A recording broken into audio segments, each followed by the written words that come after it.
Hello students, हम chapter number 5 start करने जा रहे हैं इंडियन इकोनॉमी का, जो कि है structural shifts with economic development in India. कि भारत में आर्थिक विकास के साथ संरचनात्मक बदलाव या संरचनात्मक परिवर्तन क्या क्या हुए हैं। इसको करने से पहले हम इसकी इंट्रो करते हैं कि ये होते क्या है, स्ट्रक्चरल शिफ्ट्स या संरचनात्मक परिवर्तन क्या होता है। देखो, कोई भी इकोनॉमी है, कोई भी अर्थव्यवस्था है, वहां पर लोग 3 टाइप की एक्टिविटीज में एंगेज होते हैं। तो वो 3 टाइप की एक्टिविटीज कौन कौन सी हो सकती है? फर्स्ट इज एग्रीकल्चर,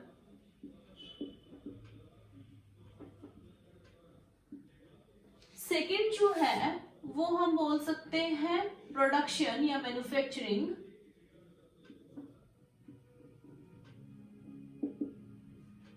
और जो तीसरी है वो है सर्विसेज।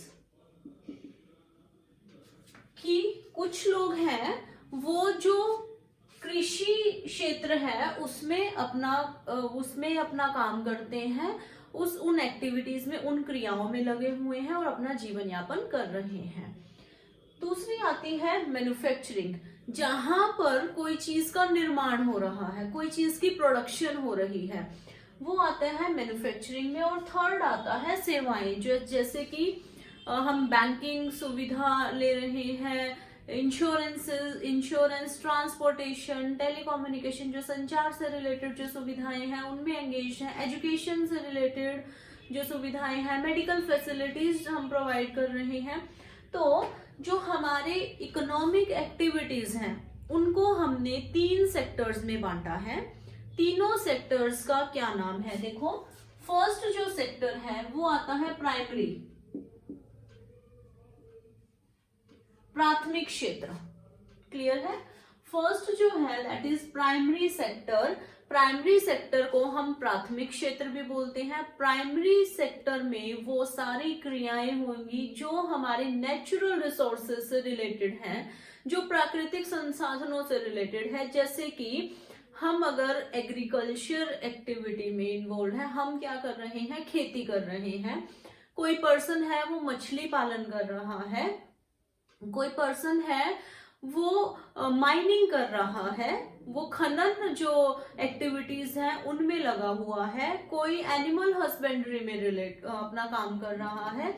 तो ये सारी चीजें हमारे नेचुरल रिसोर्सेज, जो हमारा क्लाइमेट है और जो हमारी सॉइल है उससे रिलेटेड है, उससे बिल्कुल रिलेट कर रहा है।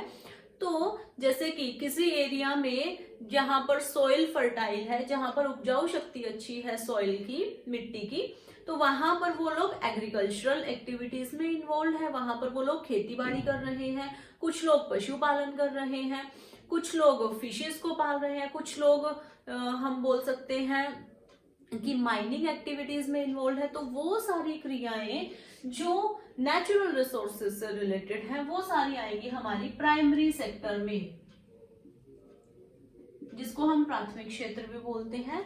अब कोई भी इकोनॉमी की जब डेवलपमेंट हो रही है, किसी भी अर्थव्यवस्था का विकास हो रहा है, तो स्टार्टिंग जो स्टेज होती है वहां पर प्राइमरी सेक्टर का जो कंट्रीब्यूशन होता है हमारे जो नेशनल इनकम में, जो राष्ट्रीय आय है, उसमें प्राइमरी सेक्टर का कंट्रीब्यूशन सबसे ज्यादा होता है। जैसे जैसे हम विकास दर हमारी बढ़ती जाएगी, जैसे जैसे हम डेवलप होते जाएंगे, वैसे वैसे हम इस सेक्टर से शिफ्ट हो जाएंगे दूसरे सेक्टर्स के ऊपर। क्लियर है? सेकेंड जो आता है वो आता है सेकेंडरी सेक्टर, जिसको हम द्वितीयक क्षेत्र भी बोलते हैं। सेकेंडरी सेक्टर में जितनी भी निर्माण से रिलेटेड एक्टिविटीज हैं, जितनी भी इंडस्ट्रीज हैं, जितने भी मैन्युफैक्चरिंग हो रही है, ये इसको हम औद्योगिक क्षेत्र भी बोलते हैं। जो उद्योग हैं हमारे, जहां पर यहां से माल जो बना है, प्राइमरी सेक्टर का जो माल है उसके ऊपर कुछ प्रोसेसिंग होती है, और उसमें वैल्यू ऐड होती है।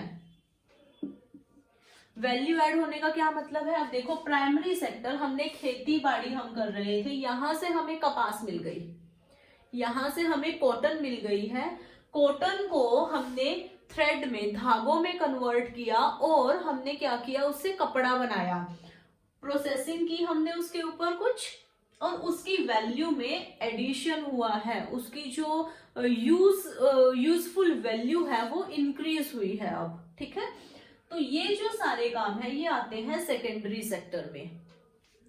तीसरा जो सेक्टर है जिसको हम टर्शरी सेक्टर बोलते हैं,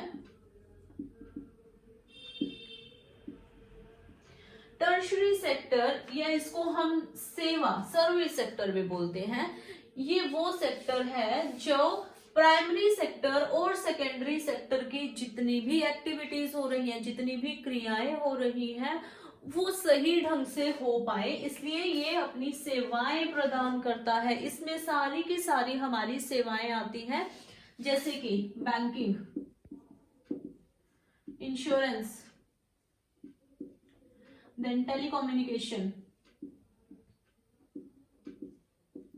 उसके बाद हमें ट्रांसपोर्टेशन,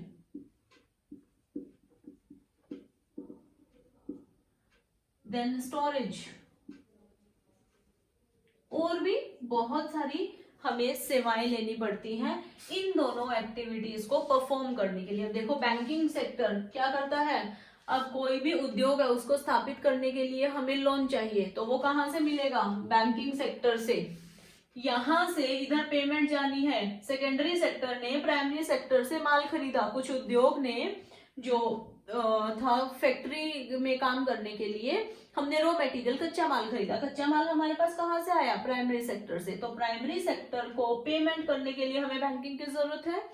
इंश्योरेंस की कब जरूरत पड़ती है, जब हमने अपने प्रोडक्ट का इंश्योरेंस करवाया है, हमने अपने माल को बहुत दूर भेजना है, सपोज दूसरे देश में भेजना है, तो हम उसका इंश्योरेंस करवाते हैं।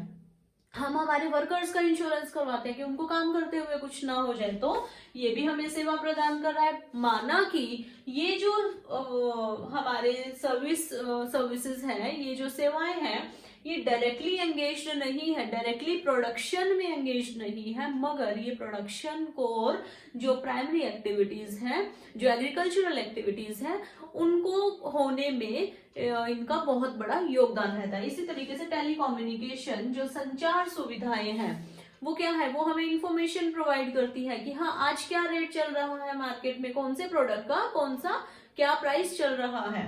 देन ट्रांसपोर्टेशन, यातायात के जो सर्विसेज हैं वो एक जगह से दूसरी जगह प्रोडक्ट पहुंचाने में हेल्पफुल करती है। इसी तरीके से स्टोरेज, अब मान लो सर्दियों का सीजन चल रहा है, तो क्या सिर्फ जो सर्दियों के कपड़े हैं वो सिर्फ विंटर्स में बनेंगे, नहीं, वो क्या हम रेगुलर प्रोडक्शन चलता रहता है, पूरे साल प्रोडक्शन चलता रहता है, और उनको हम स्टोर करते हैं वेयर हाउसेज में, जो गोडाउन्स होते हैं, गोडाउन्स में हम इनको स्टोर करते हैं, और जब हमारी डिमांड क्रिएट होती है तो हम उन सामान को बेच देते हैं। तो तीनों सेक्टर्स जो हैं, प्राइमरी सेक्टर, प्राथमिक क्षेत्र, द्वितीयक क्षेत्र, और जो टर्शरी सेक्टर है, इन तीनों का बहुत इंपॉर्टेंट रोल रहता है किसी भी अर्थव्यवस्था की विकास के लिए। अब ये देखते हैं कि जैसे जैसे हम हमारा विकास होता है, या जैसे जैसे हमारी डेवलपमेंट होती है, वैसे वैसे कौन से सेक्टर का कितना शेयर रहेगा।